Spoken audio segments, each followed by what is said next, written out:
Hola, ¿qué tal amigos de RTV San Marcos? En esta ocasión vamos a seguir hablando de las cifras de esta pandemia en nuestro país. Es un estudio que el doctor Víctor Peña ya hace una semana nos comentaba, interpolaciones y extrapolaciones en la pandemia del coronavirus. La pregunta del día de hoy es, ¿estamos en una segunda ola de contagios? ¿Habrá un rebrote?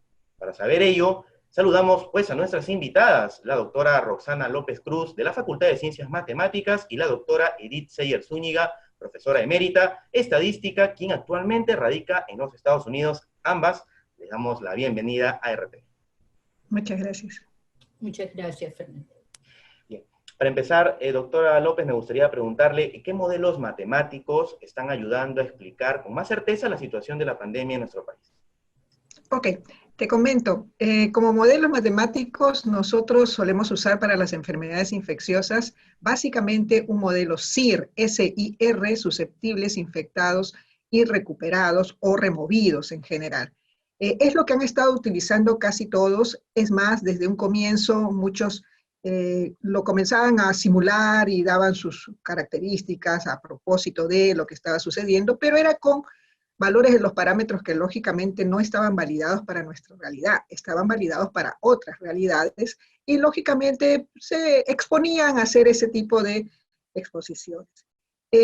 Luego el SIR, ese modelo, es perturbado, lo cual significa voy a contestar preguntas de los expertos que me hagan para poder decirles algo más, porque, por ejemplo, en los removidos, yo considero a los recuperados y a los posibles muertos. Esta enfermedad trae muerte por la enfermedad, por lo tanto, entonces, el SIR en sí no me respondería sobre eso. Eso significa que nosotros tenemos que perturbar el modelo.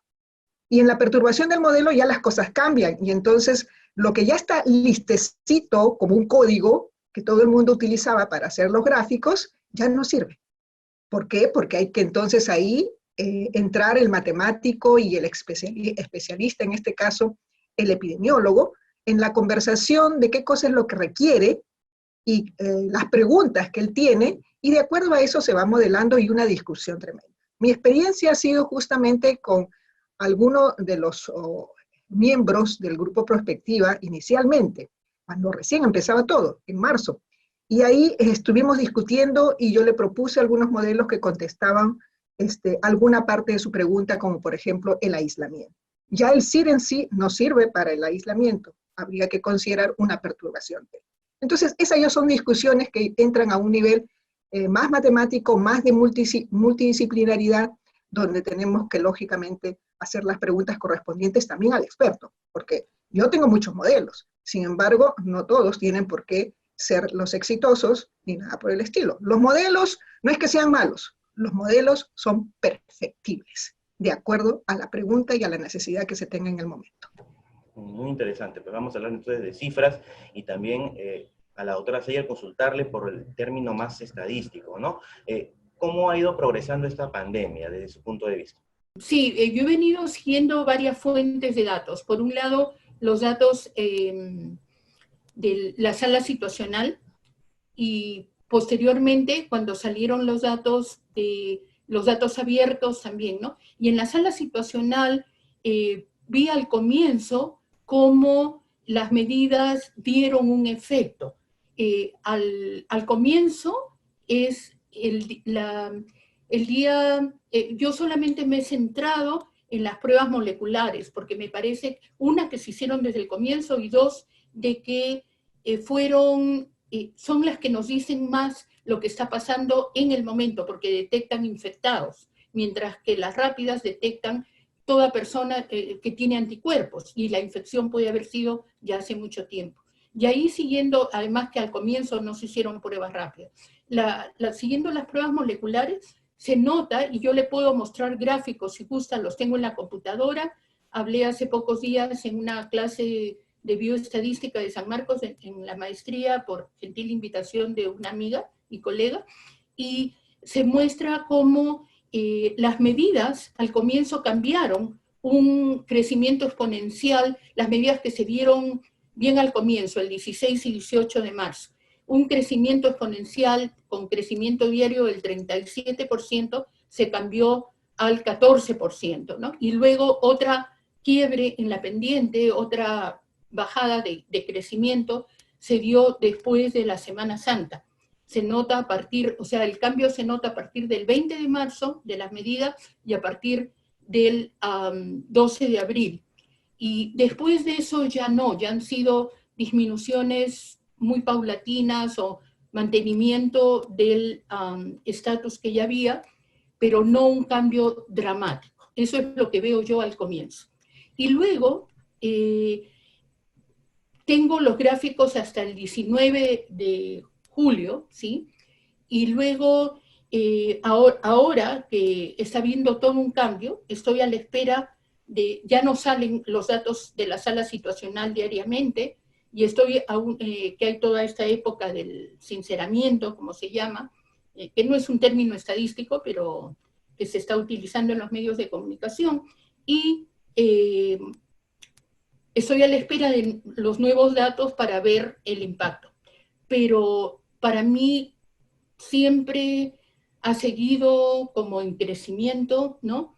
Y luego estamos hace tiempo en una época con mucha variabilidad, pero no veo una disminución todavía. Y eso mismo nos cuentan los datos de hospitalizados, digamos.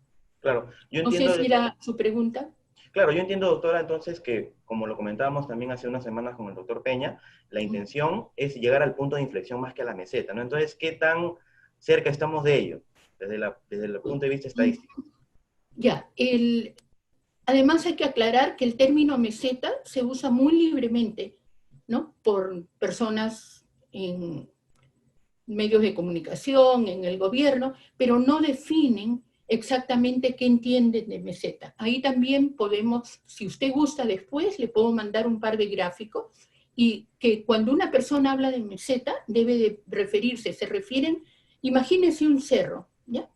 Un cerro con los datos diarios. Se refieren a la parte alta del cerro, pero otros interpretan meseta como en la curva de los datos acumulados, cuando ya se llega a una época alta en los datos acumulados, donde ya el crecimiento va disminuyendo tanto que llegamos al crecimiento cero y ya no hay nuevos casos. Entonces, para hablar de la meseta, deberíamos de definir primero en qué sentido lo estamos usando.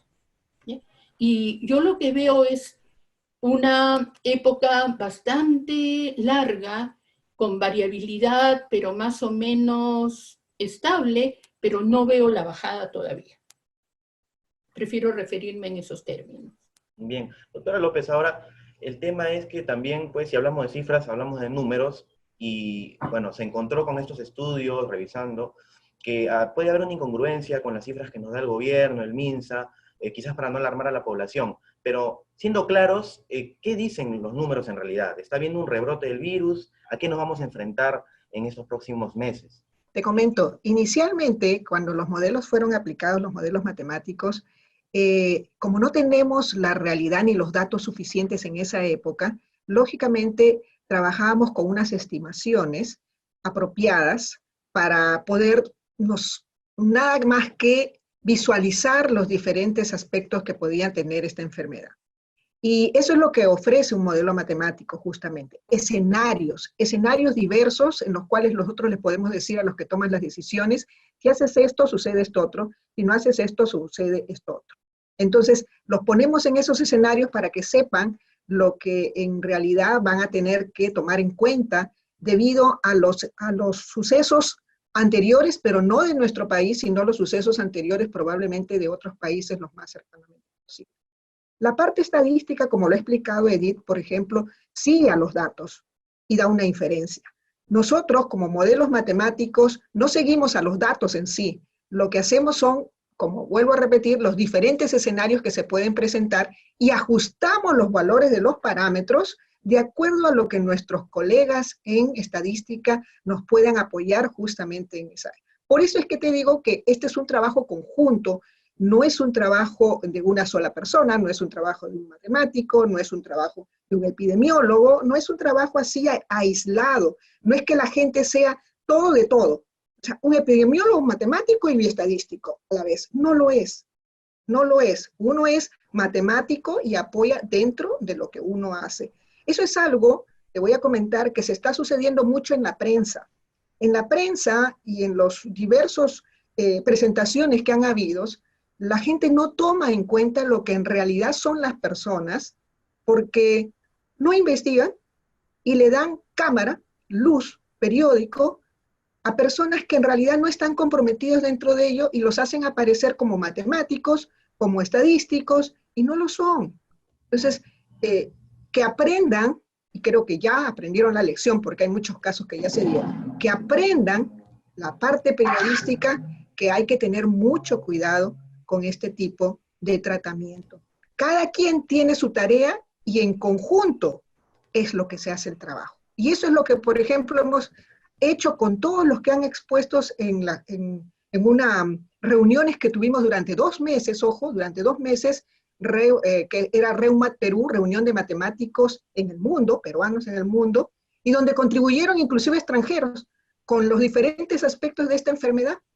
Ahí está Edith, ahí está el doctor Peña, todos ellos se expusieron dentro de eso, y fue una reunión donde no solamente estábamos matemáticos ni estadísticos, estaban médicos que nos daban inclusive sus visiones de lo que estaban viendo y de lo que estaban pudiendo apreciar. Hemos paralizado eso por cuestiones de las clases y todas las cosas que tenemos, pero pensamos retomar y eso te lo cuento dentro de unos minutos.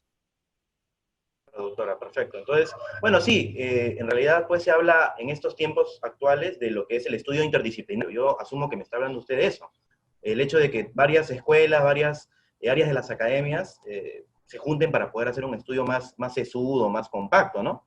Ahora, doctora López, quisiera preguntarle de su punto de vista, pues, y hablando ya de los modelos matemáticos, ¿qué tendría que suceder para que este nuevo número de infectados disminuyera, ¿no? Desde su punto de vista?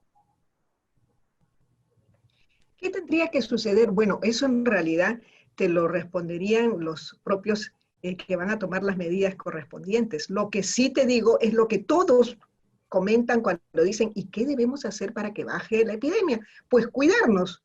Es lo que todo el mundo lo dice, cuidarnos, tomar las medidas necesarias, que los números lo reflejan, que es muy diferente.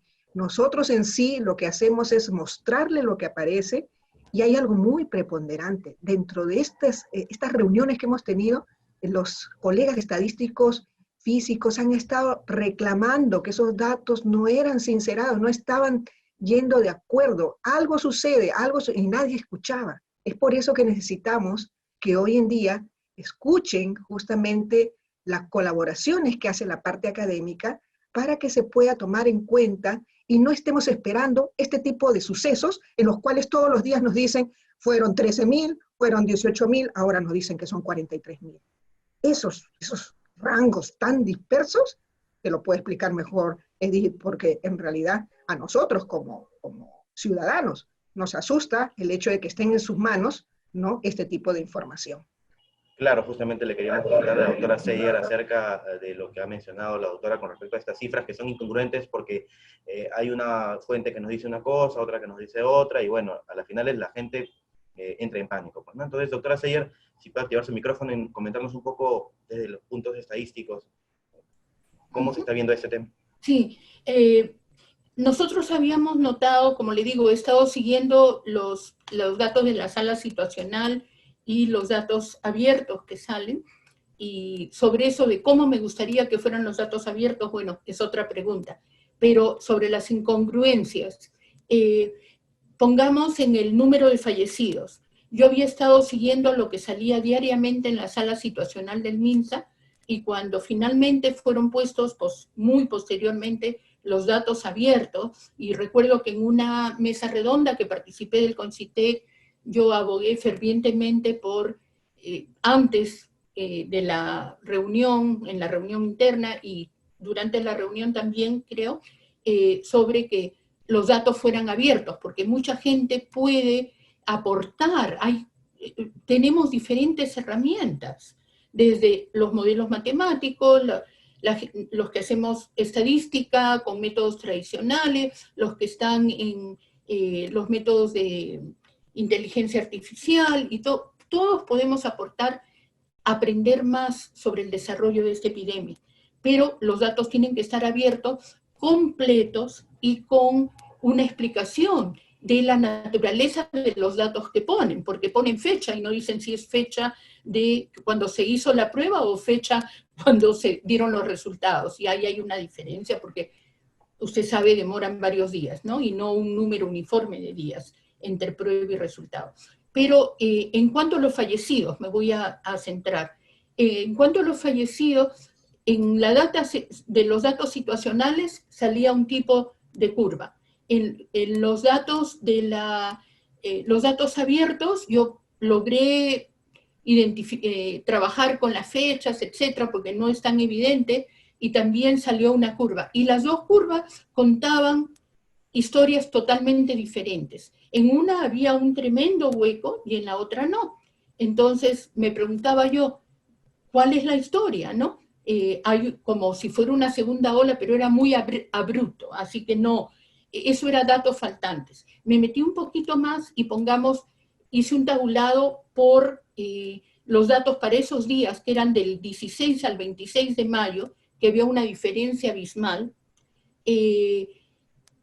Entré y tabulé por departamento y salía como que el 26 de mayo no había habido ningún fallecido en Lima y Callao, lo cual sabemos que es imposible, con una población tan grande. Lima y Callao, en general, contribuyen con el 47% de los fallecidos totales del Perú, si usted mira a los datos durante todo el tiempo. Y que para un día no hubiera ninguno era muy raro. Entonces ya notábamos, si yo ponía en Facebook, que era el único canal de comunicación que tenía fuera de las reuniones que organizaba Roxana, pero digamos en forma continuada, ponía en Facebook mis gráficos y decía qué pasó durante esos días, ¿no? Y cuando me metía los datos del SINADEF, para esos días era otra cantidad de muertos por COVID.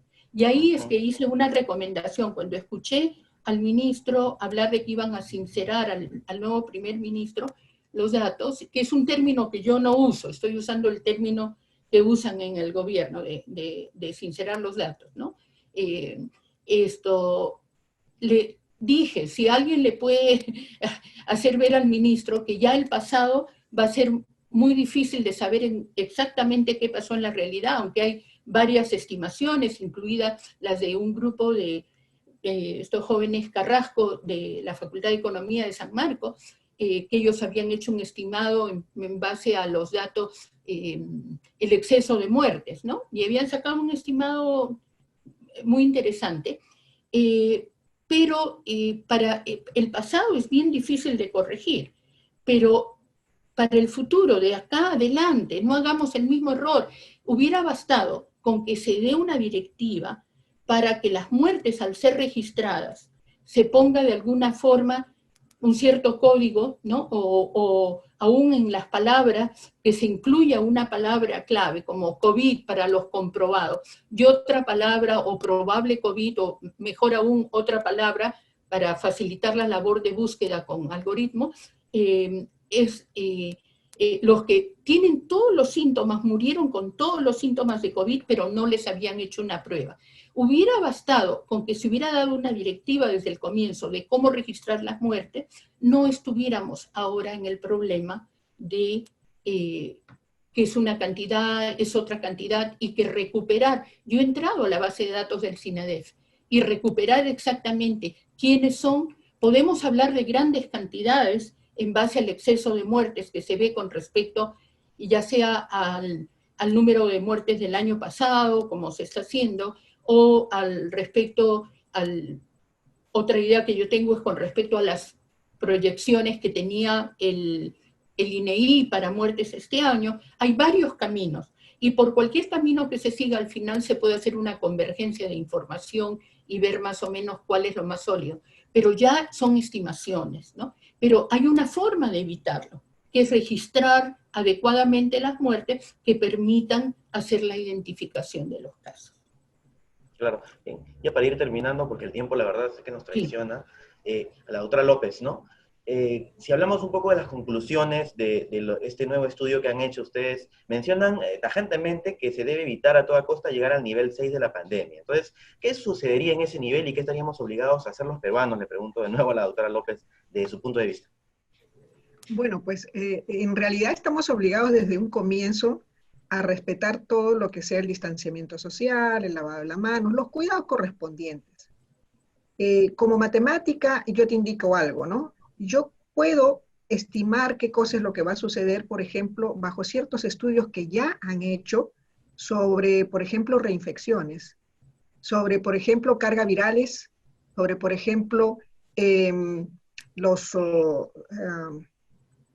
los recuperados probablemente pierdan la inmunidad, ¿no? Todos esos estudios ya se están haciendo y en base a todos esos estudios hacemos propuestas de modelos matemáticos, los cuales van a evidenciar justamente la posibilidad de nuevos. El rebrote es bajar totalmente y volver a subir, ¿correcto? Los que estén sucediéndose son las oscilaciones que mencionó Edith, que estando arriba todavía oscila, y oscila de una forma tal que uno no puede decidir muy bien si seguirá subiendo o se va a mantener a promedio, ojo, porque hay días en los cuales sube mucho y días en los cuales baja, ya sea los acumulados o los de día por día. Entonces, ese tipo de situaciones, lógicamente, ya no dependen de un modelo matemático. El modelo matemático se puede mover de esa manera, con otros tipos de modelamiento también, pero está en base, lógicamente, a la parte social, a cómo nos comportemos. Ese es otro de las cosas que debemos de colocar dentro de nuestros modelos. Debemos socializarlos, si se dice, porque en realidad tenemos una manera de comportamiento diferente y porque lógicamente nuestro país tampoco es tan rico como para poder hacer unas cuarentenas que duren tiempo, ¿no? Entonces hay muchas cosas que están implicadas ahí, que lógicamente los diversos modelos lo irán tomando en cuenta y iremos lógicamente también indicando qué cosa es lo que va a suceder. Claro, además es importante saber de que esto, bueno, también deslinda un poco de los modelos matemáticos porque llega un punto donde la gente misma es la que tiene que tomar conciencia, ¿no? Y bueno, las cifras van a pues, seguir siendo alarmantes si no se toma conciencia. Sí, yo te digo, claro, yo te digo rapidito una cosa. Actualmente sí, dicen 2,5 millones de personas en el Perú están ya infectados. No lo dice, lo dicen los del MINSA ya. Ahorita sí lo dicen, pero no lo tienen en sus cuentas. Ese 2,5 millones se conocía desde marzo, pero hubiera asustado en ese momento. El modelo matemático lo indicaba, 2,5 millones, inclusive a mí me asustó, pero hoy en día se ve, lamentablemente, que pudiera ocurrir o no, pero no lo sabemos, porque en realidad no tenemos las cuentas bien hechas como lo indicó Edith. Y ese es parte del problema también de todos aquellos que quieren sacar publicaciones de publicaciones y ahora, con los datos que ya se dieron, todas esas publicaciones se fueron al tacho. ¿Por qué? Porque están mal hechas, simplemente. Y no ayudan, lógicamente, a nuestro quehacer, ¿no? De apoyo. Bien, entonces le voy a pedir a la doctora Edith Seyer también que dé algunas palabras, un comentario final al respecto desde la estadística y bueno, un comentario también en general para nuestro público, ¿no? Ya que ustedes como docentes referentes de la universidad pueden dar un alcance más importante a la comunidad. Claro. Se han escuchado a veces versiones en los medios de comunicación respecto a que se ajustó tal curva, o sea que ya va a bajar. La epidemia, desgraciadamente, no sabe matemática. La epidemia va a hacer lo que la gente, va a seguir lo que la gente haga, ¿no? Y entonces, nosotros podemos usar la estadística para describir las situaciones y la matemática para modelar y resumir y poner en forma bonita, elegante y decidir y ilustrar qué pasa si, ¿no? Bajo diversos supuestos. Pero en el Perú la característica es que se mantiene en una forma alta el número de contagiados por mucho tiempo. Yo le he tratado también de ajustar algunas curvas y todas las curvas cada vez me salen nuevos parámetros porque está inusualmente, si esto es la cumbre, está inusualmente alta. Si nosotros comparamos con lo que ha sucedido en otros sitios, la cumbre se ha logrado y se ha bajado más rápido. Un indicador, para mí, yo estoy esperando el momento en que pueda decir, sí, estamos bajando, todavía no lo veo. Y para mí un indicador de las bajas es el número de hospitalizados. No para ver si sube, porque la capacidad de los hospitales es limitada, pero para ver si baja. Si yo veo que el número de hospitalizados baja sustantivamente durante muchos días, digo, ya estamos pasando. pero eso no está sucediendo. Y acá lo que cabe es, lo importante es salvar vidas, ¿no? Entonces hay que evitar el contagio por todos los medios, respetar en la medida de lo posible todo lo que se pueda. Desgraciadamente buena parte de la población es muy frágil económicamente, y no es que no quiera, sino que no puede, ¿no? Y los que pueden, y tratar de organizar las cosas para evitar contagios, y en cuanto a las muertes, tratar de dar una atención primaria que evite que lleguen a una situación extrema, porque ya cuando se llega a un nivel extremo ya es muy difícil la recuperación. Y estoy esperando que salgan más, se actualicen las bases de datos para continuar el análisis. Pero por favor, cuídense y la situación es seria. Sí, parece una película de terror, pero también de suspenso, porque no se sabe cuándo va a terminar. Bien, muchas gracias a la doctora López y a la doctora Seyer, ambas colaboradoras de este notable proyecto que evidencia pues las cifras más reales de la pandemia que se vive aquí en el Perú. Acompáñenme a despedir esta transmisión, siempre agradeciéndoles a nuestros usuarios por su sintonía. Conmigo será hasta otra oportunidad. La educación no debe parar. Yo soy consciente si salgo de casa.